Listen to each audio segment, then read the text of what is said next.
और सीधा कुलातेहार लिए चलते हैं जहां सीएम हेमंत सोरेन आपके सरकार आपके द्वार कार्यक्रम को संबोधित कर रहे हैं। और मंच पर हमारे साथ मुख्य अतिथिगण है, उनका भी हार्दिक अभिनंदन है, आप सबका भी हार्दिक अभिनंदन है। आज आपके इस मैदान में मैं पहली बार नहीं आया हूं। इस मैदान में हम पहले भी आए हैं और उस समय चुनाव का वक्त था।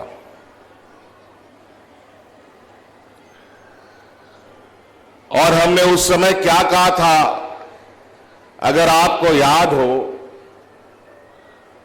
हमने उस समय यह कहा था कि अगर हमारी सरकार बनेगी, यहां के आदिवासी मूलवासी की सरकार बनेगी, तो यह सरकार दिल्ली से नहीं चलेगा। यह सरकार रांची के हेडक्वार्टर का एयर कंडीशन कमरा से नहीं चलेगा। यह सरकार गांव से चलेगा और गांव के लोगों के साथ चलेगा।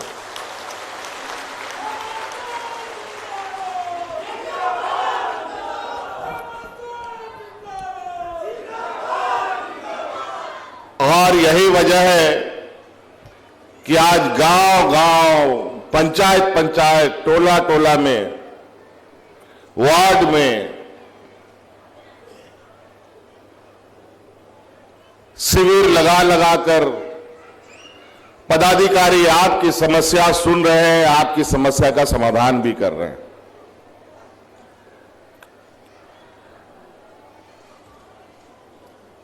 यह शिविर तीसरा चरण का शिविर है। इससे पहले हम लोगों ने 2021 में शिविर चलाया था। उस समय भी गांव गांव, पंचायत पंचायत, टोले टोले में शिविर लगे। फिर 2022 में भी यह शिविर हम लोगों ने लगाया। अब 2023 में हम लोगों ने लगाया। और आपको हम बता दें कि झारखंड सरकार की इस मुहिम को पूरा भारत देश देख रहा है और कई राज्यों ने तो इस तरीके के कार्य भी बनाने शुरू कर दिए हैं। उन लोग भी अब गांव गांव में शिविर लगा करके आम लोगों की समस्या का समाधान कर रहा है।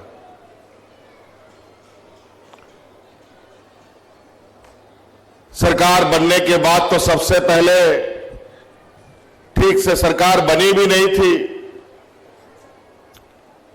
कोरोना जैसा महामारी आ गया। और वो समय कितना डरावना था वो आप अंदाजा लगा सकते हैं। फिर अचानक केंद्र की सरकार ने लॉकडाउन लगा दिया और ऐसा लॉकडाउन और ऐसा आदेश कि सबको घर में ताला लगा करके रहने के लिए मजबूर होना पड़ा।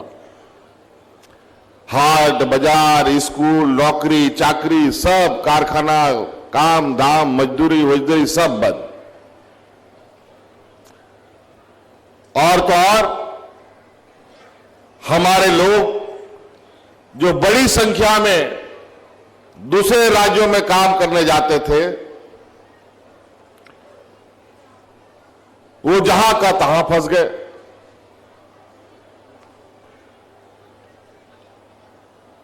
कई लोग, मजदूर तबका का था बेचारा, उसको उस राज्य में रहने का नहीं था कोई जगह। जो काम करता था, ड्राइवरी खटता था, उसको ड्राइवरी से हटा दिया गया। किसी फैक्ट्री में काम करता था तो फैक्ट्री बंद हो गया, उन लोग को बाहर कर दिया। अब ये लोग जाए तो कहां जाए? गाड़ी मोटर ट्रेन सब बंद। और ये लगभग 1.5 साल तक ये हुज्जत चला। और आपको याद होगा, उस समय देश में पहला ये आपका सरकार है जो अपने मजदूरों को हवाई जहाज से ढो ढो करके घर पहुंचाने का काम कर रहा था।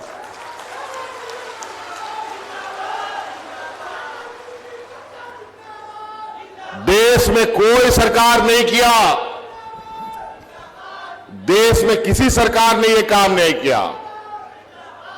और हमारे विपक्ष के लोग तो ये कहते थे कि हम अच्छे दिन लाएंगे, हवाई चप्पल वाले लोग को हवाई जहाज में चढ़ाएंगे। लेकिन उन बेईमानों ने ना हवाई जहाज में चढ़ाया बल्कि सड़कों पर मरने के लिए छोड़ दिया। लेकिन हमने अपने उन मजदूर भाइयों को जो हवाई चप्पल पहन करके निकला, उन मजदूरों को हवाई जहाज से ढो करके घर पहुंचाने का काम हम लोगों ने किया था।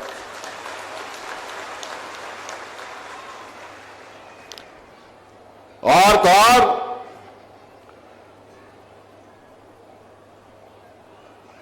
जब डबल इंजन की सरकार यहां पर थी, हमारे विपक्षों की, सामान्य जीवन था, कोई महामारी नहीं था, कोई सुखाड़ नहीं था, लोग भूख से मर गया।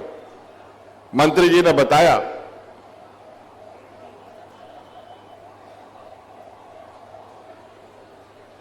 तो ऐसे ही स्थिति रही। आज हम लोग 1.5 साल के बाद जब कोरोना महामारी का बादल छटने लगा तो सरकार के कर्मचारी आपका दरवाजा खटखटा रहा था। आपके पंचायत में शिविर लगाकर, जहां आने जाने का सड़क नहीं, पुल पुलिया नहीं, वहां पर ट्रैक्टर से, बैलगाड़ी से, मोटरसाइकिल से अपना ब्लॉक कार्यालय का कंप्यूटर और प्रिंटर मशीन लेकर के बैठा रहा था। दिन भर बैठ तक के आपकी समस्या का समाधान करता रहा।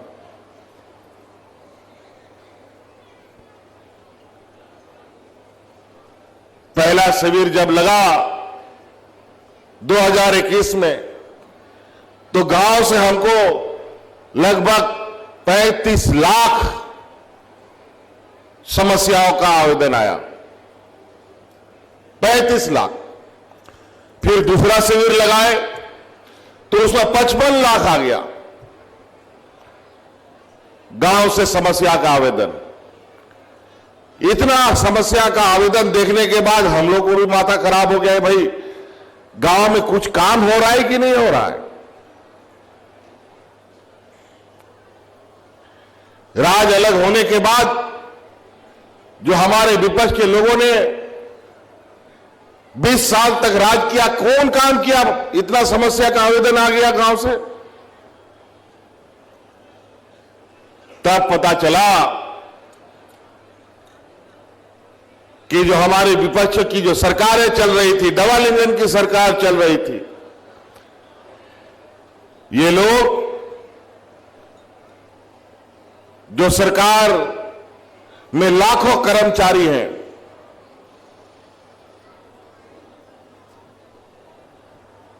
रांची हेडक्वार्टर से लेकर के पंचायत तक, ब्लॉक तक, सभी मिलाकर लाखों कर्मचारी हैं। और सरकारी बजट का सबसे अधिक पैसा उन कर्मचारियों के तनख्वाह में जाता है।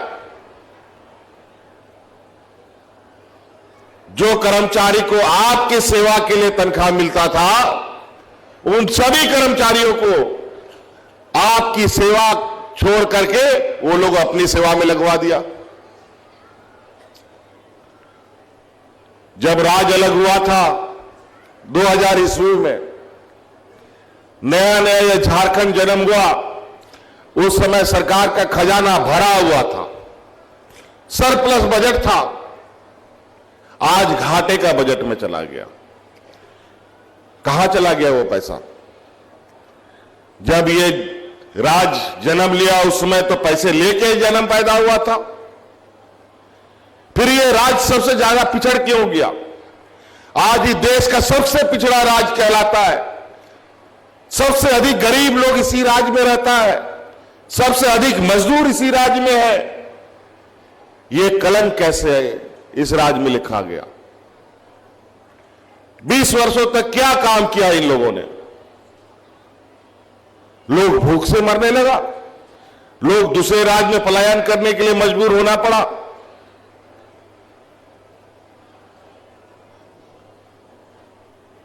वो आपके हक अधिकार वो को इन लोगों ने दोनों हाथों से लूटकर अपने जेब भरने का काम किया। गांव, गरीब, किसान, मजदूर, आने वाली पीढ़ी, हमारे नौजवानों से कोई लेना देना इनका नहीं रहा। और नतीजा, गांव में जो हताशा और दुख दर्द की जो कहानी थी वो हम लोगों ने अपनी आंखों से देखा। उसी समय हम लोगों ने यह निर्णय लिया था कि किसी भी हाल में यह राज तो हम लोगों ने लिया, लेकिन ऐसे लोगों के हाथ में यह राज चला गया जो राज अलग करने का घोर विरोधी था। वो नहीं चाहते हैं कि यहां के लोग पढ़े लिखे और मजबूत बने। वो नहीं चाहते हैं कि हमारा यहां का, झारखंड का बेटा इंजीनियर, डॉक्टर, वकील बने।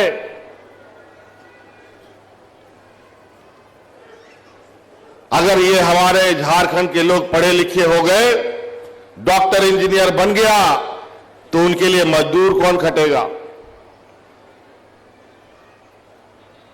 उसका ड्राइवरी कौन करेगा? उसका घर में झाड़ू पोछा कौन लगाएगा? योजनाबद्ध तरीके से इस राज को गरीब और पिछड़ा बनाया गया। यह राज गरीब नहीं था, गरीब पैदा नहीं हुआ।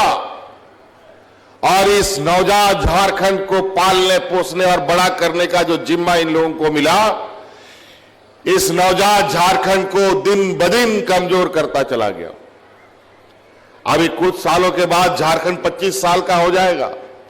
अभी 2023 चल रहा है, 2025 में ये 25 साल का झारखंड होगा।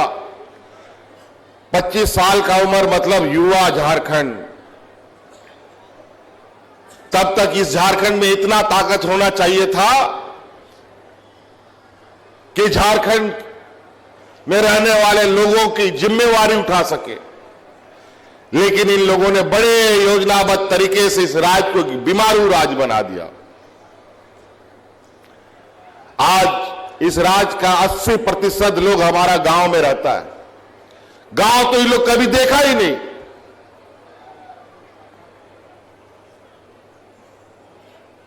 और नतीजा, गांव का दिन ब दिन हालत खराब होती गई। इसीलिए हम लोगों ने यह निर्णय लिया कि नहीं, अब जिस तरीके से आप लोग दिवाली, दशहरा, क्रिसमस, ईद का इंतजार करते हैं, उसी प्रकार अब हर साल सरकार आपके दरवाजे में ऐसा शिविर लगा करके आपकी समस्या का समाधान करेगा।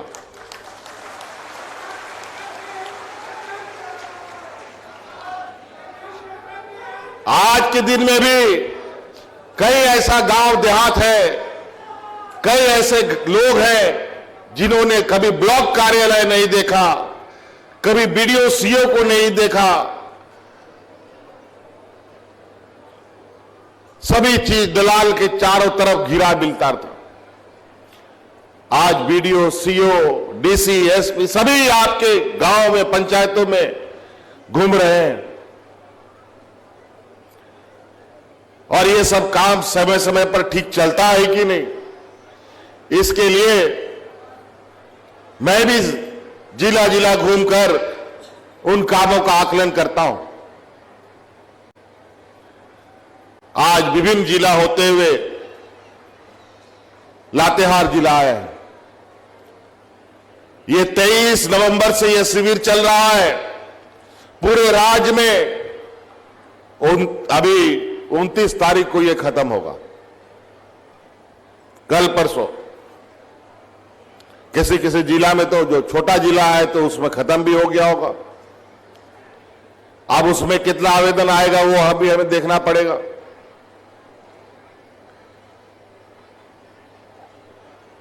तो आज इन शिविरों के माध्यम से जो गांव की तकलीफ है, जो गांव की आवाज है, जो आम लोगों की समस्या है, वो सीधे हम तक आती है। और उसी के अनुरूप हम लोग कार्य योजना बनाते हैं। पहला, दूसरा, तीसरा, चौथा, पांचवा, कौन कैसे काम करना है, उसी के अनुरूप हम लोग बनाते हैं। आज ये बीमार पड़ा झारखंड को स्वस्थ करने के लिए हर वो योजना हमने बनाने का काम किया है जहां से ये बीमार झारखंड स्वस्थ झारखंड के रूप में बदले। और हमारा प्रयास है, लगातार हम इस काम को कर रहे हैं कि ये झारखंड का जो जड़ है, गांव में बसता है, 80% लोग हमारे गांव में बसते हैं, उन गांव के लोगों को हम कैसे मजबूत करें ताकि आने वाला समय में झारखंड के माथे पे जो पिछड़ापन लिखा है उसको मिटाया जा सके। आज इसके लिए हर एक योजना देखेंगे आप, सब गांव देहात से ही जुड़ा हुआ आपको मिलेगा। आज किसानों के लिए योजना, आज बुजुर्गों के लिए योजना, आज महिलाओं के लिए योजना, हमारे कम पढ़े लिखे नौजवानों के लिए योजना और पढ़े लिखे नौजवानों के लिए भी योजना और नौकरी, हर तबके के लोगों के लिए, हर वर्ग के लोगों के लिए हमारी योजना ना हिंदू देखती है, ना मुस्लिम देखती है, ना सिख, ना ईसाई, सभी वर्ग, सभी समाज के लोगों को समान दृष्टि से देखते हुए राज्य के सर्वांगीण विकास की हम लोग लकीर खींच रहे हैं। आज यही वजह है कि इस राज्य में गरीबी का आलम ऐसा रहा कि आज इस राज्य का बुजुर्ग सब, विधवा महिला सब, विकलांग सब न्यूनतम अधिकार के लिए भटकता रहा, कई बढ़ गए ब्लॉक कार्यालय और दलालों के चक्कर में, लेकिन सरकार से कोई राहत नहीं मिली। लेकिन आपकी सरकार ने कई ऐसे ऐतिहासिक निर्णय लिए हैं जिसके माध्यम से अगर आप आज के दिन में 60 साल का कोई बुजुर्ग गांव में डिबरी लगा करके खोजोगे तो बिना पेंशन का नहीं मिलेगा, सबको पेंशन मिलता है। आज के दिन हर बुजुर्ग को पेंशन हम देते हैं, 60 साल से अधिक उम्र जिसका हुआ और जो 57-58 साल जिसका हुआ है, बेचारा दिन गिन गिन करके जी रहा है कि 60 साल कब होगा कि उसका वृद्धा पेंशन का कार्ड उसके घर में आ जाएगा। इस आशा से पहले 60 हो, 62 हो, 70 हो, 80 हो जाता था, फिर भी पेंशन लोगों को नहीं मिलता था। लेकिन आज तो कई ऐसे घर भी है जहां अगर पिताजी 80 साल का है तो उसको भी पेंशन मिल रहा है, मां अगर 70 साल की है तो उसको भी पेंशन मिल रहा है, अगर बेटा 60 साल का है उसको भी पेंशन, अगर बेटा का बेटी है तो उसको भी सावित्री भाई फूले का योजना मिल रहा है। आज कोई ऐसा घर नहीं बचा जहां सरकार का कोई ना कोई योजना ना पहुंचाओ।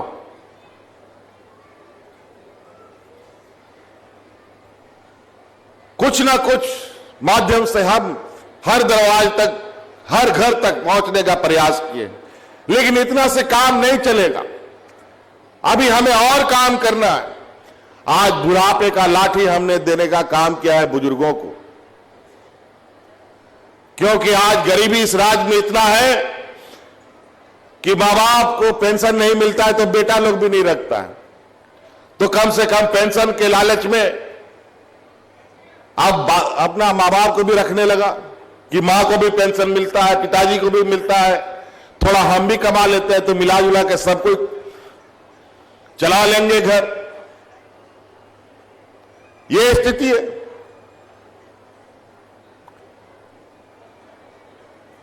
अभी हमारे श्रम मंत्री जी ने कहा कि श्रम विभाग से भी कई योजना मिलती है, साइकिल मिलता है, पेंशन मिलता है, छठियारी के लिए पैसा मिलता है,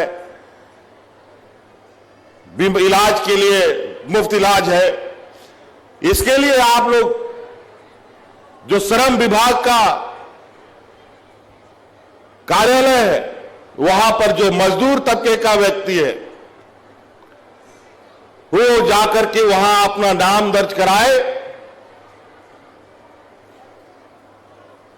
अगर उसका बाल बच्चा है तो उसको भी अलग से पढ़ाई का पैसा हम लोग शिक्षा विभाग से तो मिलेगा ही मिलेगा, लेकिन श्रम विभाग से भी आपको अलग से मिलेगा, पेंशन भी मिलेगा। अगर 1000 रुपया अभी सबको पेंशन मिलता है तो श्रम विभाग की तरफ से भी आपको अलग से पेंशन मिलेगा।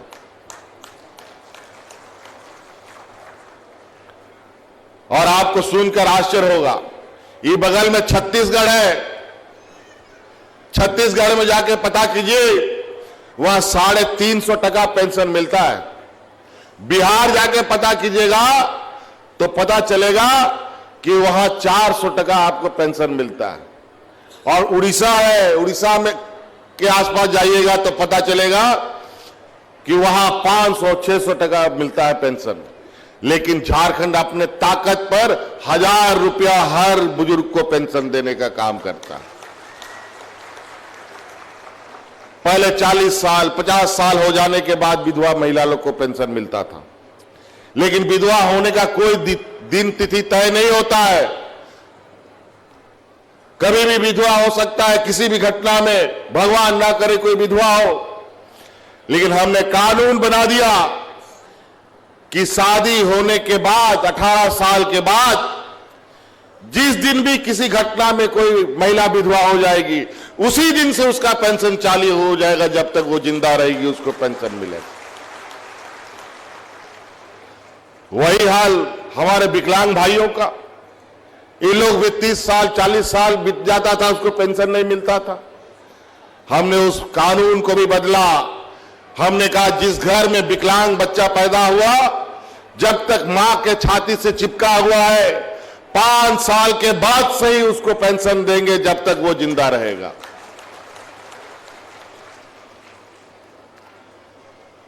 आज कोई विकलांग बिना पेंशन का नहीं है। पहले तो लोगों को साइकिल मिलता था, वो हाथ से चलाने वाला विकलांगों को।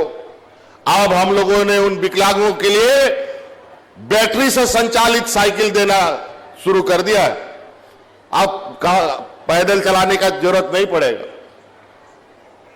तो कई ऐसी चीजें हैं।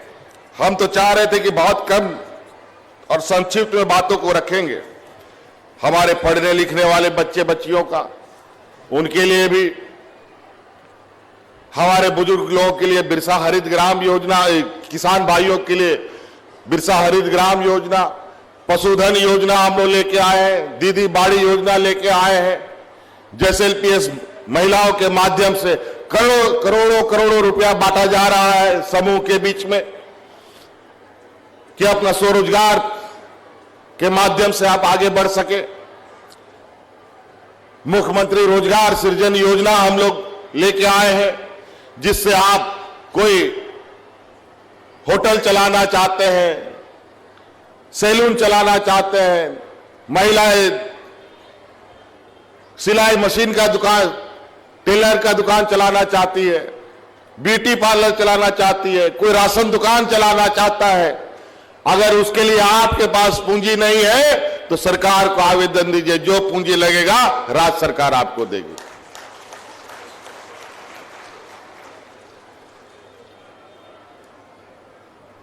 या कई लोग को हम देखते हैं, हमारे घर में भी ये चलता है, बहुत लोग ड्राइवरी खटता है, ड्राइवरी खट करके अपना घर चलाता है। हम अपना घर में भी ये बात बोला, तुम लोग तो ड्राइवर बन गए, ऐसा काहे नहीं होता है कि तुम गाड़ी का ही मालिक बन जाओ। आज हम लोग मुख्यमंत्री रोजगार योजना से बिना किसी गारंटी का हम लोग, चाहे आप बोलेरो लीजिए, स्कॉर्पियो लीजिए, कोई माल ढोने वाला गाड़ी लीजिए, सरकार आपको उपलब्ध करा रही है। तो कई ऐसी योजना, आप उनका लाभ लीजिए। हम लोग का गांव और शहर अभी कटा हुआ था, बहुत गांव ऐसा है जो शहर तक नहीं जुड़ पाया है। हम लोगों ने अभी मुख्यमंत्री ग्राम गाड़ी योजना शुरू किया है, जिससे हर जिला में, हर गांव में अब बस की सुविधा चलेगी। बसें चलेंगी वहां से, गांव-गांव से, और उस बस के अंदर हमारा इस राज्य का आंदोलनकारी, इस राज्य का बूढ़ा बुजुर्ग और महिला और जो हमारे स्कूल कॉलेज के छात्र छात्राएं हैं उसमें मुफ्त सफर करेंगी। और इसके लिए गांव की सड़कों को भी हम लोग तैयार कर रहे हैं। आपके इसी लातेहार जिले में सिर्फ लगभग 550 किलोमीटर ग्रामीण सड़क को बनाने का निर्णय लिया गया है और जिसमें लगभग 500 करोड़ रुपया भी खर्च आएगा। जो सरकार ने निर्णय लिया है कि गांव का कोई सड़क नहीं बचना चाहिए, इसके लिए जो भी खर्चा लगे सरकार खर्च करेगी।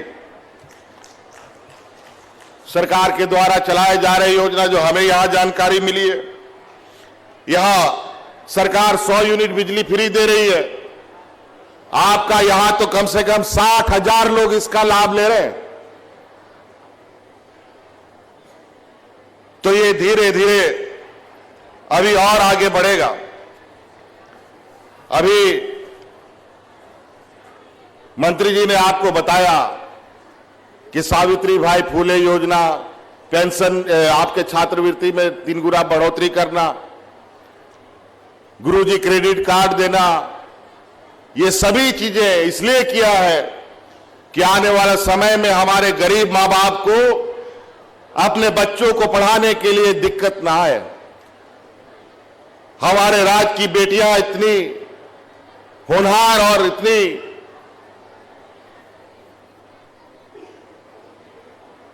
अच्छी तरीके से अपना भविष्य बनाने जानती है, चाहे वो शिक्षा के स्तर में हो चाहे खेल के माध्यम से, दोनों स्थिति में। और गरीब परिवार में बच्चियों को बोझ माना जाता है। 8वां 9वां क्लास पास होता नहीं है, बेटी के लिए दूल्हा ढूंढने लगता है मां बाप लोग। हम उन मां बाप से कहना चाहेंगे, बेटियां बोझ नहीं बनेगी आपकी। इसी के लिए पहला चरण में हम लोगों ने सावित्री भाई फूले योजना दिया है और आने वाला समय में यह सावित्री भाई फूले योजना का दायरा हमने बढ़ाया है। पहले 2 बेटियों के लिए यह दायरा था, अब घर में 2, 3, 4, 5 बेटी भी है तो 5 बेटी को सावित्री बाई फूले योजना का लाभ हम देंगे। और तो 10वां 11वां 12वां क्लास के बच्चों को, चाहे वो छात्र हो तो छात्राएं हो, उन सबको गुरुजी क्रेडिट कार्ड हम देंगे। गुरुजी क्रेडिट कार्ड देंगे। वो इसलिए देंगे कि आपको पता है कि डॉक्टर पढ़ने में कितना खर्चा होता है, आपको पता है इंजीनियर बनने में कितना खर्चा होता है, आपको पता है जज बनने में कितना खर्चा होता है। इसकी पढ़ाई बहुत महंगी होती है। अब आने वाला समय में जो हमारे गरीब मां बाप सरकारी स्कूलों में मात्र कोई डिग्री प्राप्त कर लो और टीचर के लिए नौकरी ढूंढने वाला काम हो जाता था, अब उसका जरूरत नहीं है। आप डॉक्टर बनना चाहते हैं, इंजीनियर बनना चाहते हैं, वकील बनना चाहते हैं, जज बनना चाहते हैं, तो बिना किसी बंधक का, बिना किसी खेत जमीन बेचने का। लातेहार सोलर आधारित कोल्ड रूम जिसकी क्षमता 6 मेगाटन है। तालियां आपकी ओर से होती रहे। इनके बाद आएंगे सोना सोवरन धोती साड़ी योजना वितरण के तहत लाभुक कर्मी देवी, महेश्वर उरांव और रामपाल उरांव। सोना सोवरन धोती साड़ी योजना के लाभुक। तालियां होती रहे आपकी ओर से। आप सब लाभ उठाते हैं इसका, तालियों के साथ बताते रहिए। और इसके बाद राशन ग्रीन कार्ड के लिए रीना देवी और Sangeeta Devi, green ration card के लाभुक रीना देवी जी और संगीता देवी जी। इनके बाद वन अधिकार अधिनियम 2006 के तहत लाभुक आएंगे बिनेश्वर सिंह, ग्राम हेटाटोली के निवासी। ये वन अधिकार वाले ना?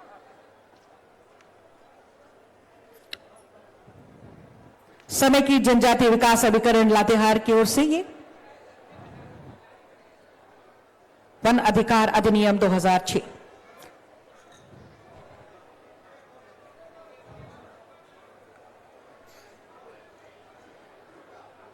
और इनके बाद आएंगी प्रीति कुमारी, साइकिल वितरण योजना की लाभुक।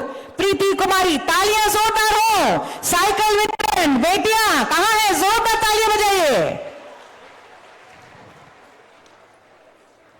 प्राकृतिक आपदा के तहत अनुग्रह अनुदान झरिया देवी, झरिया देवी।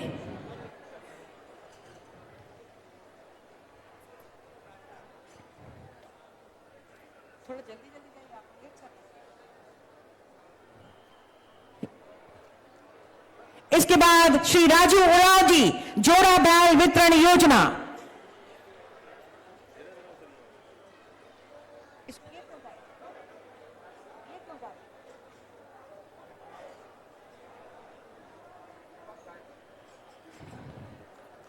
जोड़ा बैल वितरण योजना के तहत राजू उराव। और इनके बाद मंगरी कुमारी, दो दुधारू गाय भैंस वितरण योजना की लाभुक मंगरी कुमारी जी।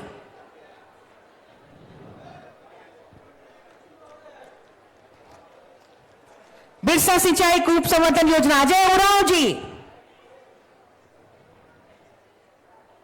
कुछ के बीच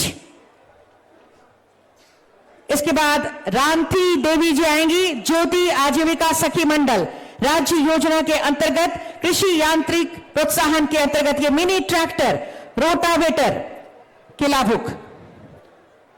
और इसके बाद नियुक्ति पत्रों की बारी आ गई। नियुक्ति पत्रों के लिए अनुकंपा के आधार पर नियुक्ति पत्र प्रदान किया जाएगा। इसके बाद तालियां हो आपकी ओर से जोरदार। ये नियुक्ति पत्र अब चौकीदार पद के लिए आएंगे श्री फागु गंजू, श्री जुनेश किसान, श्री राजेश कुमार सिंह और श्री साबू कुमार।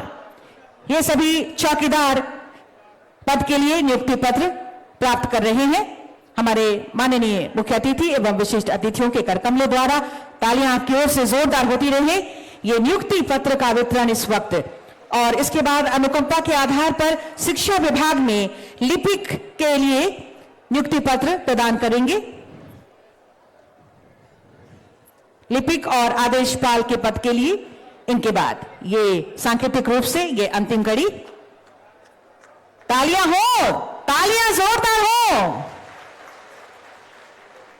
नियुक्ति पत्र प्रदान किया जा रहा है। और ये अंतिम कड़ी के रूप में अब लिपिक के लिए शिक्षा विभाग में सुश्री विनको कुजूर, श्री अमृत कुजूर, श्री उज्जवल सिंह, ये तीनों लिपिक के लिए। और आदेशपाल के लिए श्री तरुण कुमार पांडे। सांकेतिक रूप से कुछ के बीच नियुक्ति पत्र का वितरण इस वक्त। तालियां आपकी ओर से, तालियों में कमी ना करें। बहुत बहुत धन्यवाद माननीय मुख्यमंत्री जी का, हमारे सभी विशिष्ट अतिथिगणों का बहुत बहुत धन्यवाद परिसंपत्ति के वितरण के लिए, नियुक्ति पत्रों के वितरण के लिए। और आज के इस यादगार समारोह की आपकी योजना, आपकी सरकार, आपके द्वार का ये तीसरा चरण लातेहार की भूमि पर ये संपन्न हो रहा है। आज की तमाम यादें, तमाम स्मृतियां आपके जहन में रहे। अब हम स्मृति चिन्ह स्वरूप सप्रेम भेंट करेंगे। मैं उपायुक्त महोदय से सादर निवेदन करती हूं, स्मृति चिन्ह प्रदान करें। डीसी सर से अनुरोध। उपायुक्त महोदय।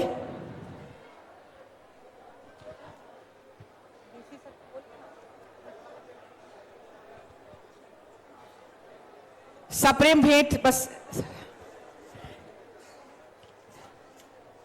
उपायुक्त महोदय से सादर आग्रह। जल्दी जल्दी लाइए, जल्दी जल्दी लाइए। तालियां आपकी ओर से, तालियों की गूंज भी माननीय मुख्यमंत्री जी के जहन में रहे। जोरदार तालियां स्मृति चिन्ह स्वरूप ये सप्रेम भेंट। और यहीं के कारीगरों के द्वारा ये बैम्बू से निर्मित ये फलों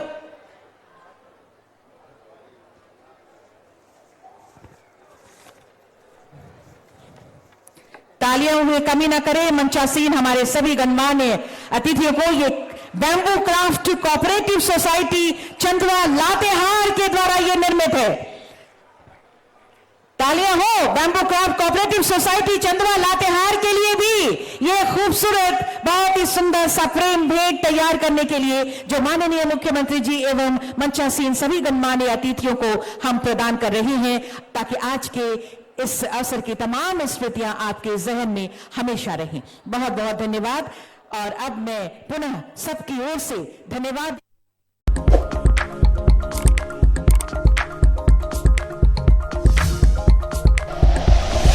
like and share videos, subscribe करें हमारा चैनल और प्रेस करें बेल आइकॉन। न्यूज़ 11 भारत, सच है तो दिखेगा।